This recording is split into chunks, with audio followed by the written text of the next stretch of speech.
उज्जैनी की धरती उस रात असामान्य रूप से शांत थी। न हवाओं की सरसराहट थी, न मंदिरों की घंटियों की ध्वनि।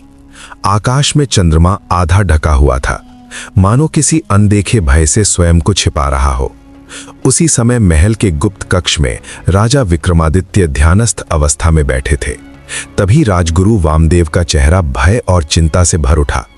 महाराज, वामदेव बोले, दक्षिण दिशा से एक प्राचीन शक्ति फिर जाग उठी है। दैत्य दंभिकासुर वह लौट आया है। राजा विक्रमादित्य ने आंखें खोली। उनके चेहरे पर न भय था, न आश्चर्य, केवल गंभीरता। वह केवल शक्ति से नहीं, बुद्धि और माया जाल से लड़ता है, राजा बोले। और उसने इस बार युद्ध नहीं, 7 गुत्थियां छोड़ी हैं। यही था दंभिकासुर का सबसे बड़ा शस्त्र, रहस्यमयी पहेलियां जिनका समाधान ना हो तो राज्य, धर्म और मानवता स्वयं संकट में पड़ जाती। पहली गुत्थी, समय का बंद द्वार। अगली सुबह उज्जैनी के प्राचीन सूर्य मंदिर का द्वार स्वयं बंद हो गया।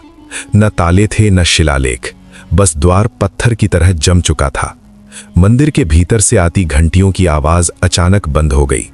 द्वार पर उभरा एक वाक्य चमकने लगा, जो समय को बांध दे वही द्वार खोले। राजा विक्रमादित्य ने विचार किया, समय को बांधना केवल सूर्य और छाया से जुड़ा रहस्य हो सकता था। उन्होंने आदेश दिया कि मंदिर के सामने सूर्यास्त तक कोई न जाए। जैसे ही सूर्य अस्त हुआ और मंदिर की छाया ठीक मध्य रेखा पर आई, राजा ने स्वयं भूमि पर खींची रेखा पर जल अर्पित किया। छाया स्थिर हुई और द्वार अपने आप खुल गया। पहली गुत्थी सुलझ चुकी थी, पर आकाश में गूंजती हंसी ने चेतावनी दे दी, ये केवल शुरुआत थी। दूसरी गुत्थी, जीवित मूर्ति का रहस्य। नगर के बाहर वन में एक पत्थर की मूर्ति मिली, जिसकी आंखों से रक्त बह रहा था। रात में वह हिलती थी और दिन में जड़ हो जाती थी। मूर्ति के नीचे लिखा था, जो देखे बिना देखे वही सत्य पाए। राजा ने मूर्ति को देखने का आदेश दिया, पर कोई समाधान नहीं निकला। तब राजा ने स्वयं आंखों पर पट्टी बांधकर मूर्ति को स्पर्श किया। जैसे ही उन्होंने बिना देखे उसे अनुभव किया, मूर्ति कांप उठी और एक आत्मा मुक्त हो गई। वह एक ऋषि थे जिन्हें दंभिकासुर ने शापित किया था। दूसरी गुत्थी भी टूट गई। तीसरी गुत्थी, रक्तहीन युद्ध। सीमा पर 2 सेनाएं आमने सामने थीं, पर कोई हथियार नहीं उठा सकता था। जो भी तलवार खींचता वह स्वयं घायल हो जाता। आकाश में शब्द उभरे, जो लड़े बिना जीते वही राजा कहलाए। राजा विक्रमादित्य ने दोनों सेनाओं के सेनापतियों को बुलाया और सत्य सामने रख दिया। यह युद्ध दंभिकासुर की माया है। उन्होंने शांति संधि करवाई और जैसे ही दोनों सेनाओं ने हथियार भूमि पर रखे, माया टूट गई। युद्ध बिना रक्त के समाप्त हुआ। चौथी गुत्थी, मौन की परीक्षा। महल में अचानक हर कोई बोलने की शक्ति खो बैठा। मंत्र, प्रार्थनाएं, आदेश सब व्यर्थ। केवल दीवार पर उकेरा वाक्य शेष था, शब्दों से परे जो बोले वही मुक्त करे। राजा ने मौन व्रत धारण किया और ध्यान में लीन हो गए। घंटों बाद उन्होंने दीपक जलाया, मौन की भाषा में प्रार्थना। जैसे ही दीपक की लौ स्थिर हुई, सभी की वाणी लौट आई। पांचवी गुत्थी, आत्मा का दर्पण।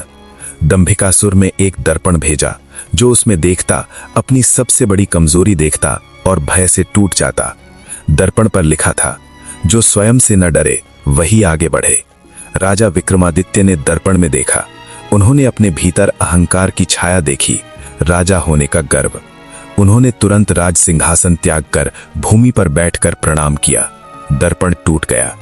छठी गुत्थी, मृत्यु का झूठ। शमशान में एक शव पड़ा था, जो रात में जीवित हो उठता और दिन में मृत। नगर भयभीत था।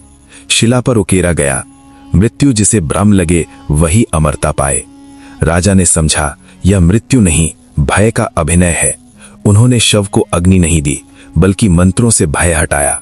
शव एक जीवित व्यक्ति निकला, जो दंभिकासुर की माया में फंसा था। सातवीं गुत्थी, अंतिम प्रश्न। अंततः दंभिकासुर स्वयं प्रकट हुआ, अंधकार और अग्नि से घिरा।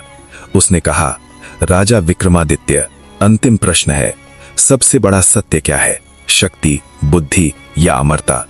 राजा मुस्कुराए, सबसे बड़ा सत्य है धर्म, जो शक्ति को संयम, बुद्धि को दिशा और अमरता को अर्थ देता है।